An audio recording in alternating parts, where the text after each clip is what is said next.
જેતપુરમાં train અડફેટે યુવાનનું મોત થયું છે। જેતપુર નવાગઢ રેલવે સ્ટેશન આગળ પરપ્રાંતીય યુવાનનું ટ્રેનમાં અડફેટે આવી જતા મોત નીપજ્યું છે। વહેલી સવારે કોઈ ટ્રેન અડફેટે આવતા અનુમાન લગાવી હોવાનું જાણવા મળ્યું છે। રેલવે પોલીસ ઘટના સ્થળ ઉપર પહોંચીને વધુ તપાસ હાથ ધરી છે।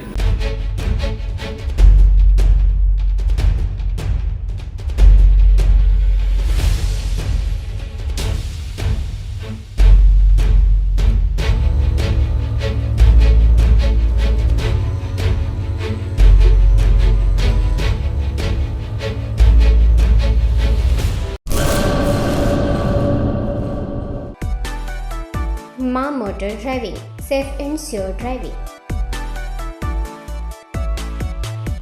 ડ્રાઇવિંગ એ શોખ સાથે આપની મોટી જવાબદારી પણ છે। અમારા ઇન્સ્ટ્રક્ટર દ્વારા સચોટ અને સરળ માર્ગદર્શન। આપની રોજની તાલીમની માહિતી મેળવીને શું અધુરાશ છે એના ઉપર પૂરું ફોકસ કરાય છે।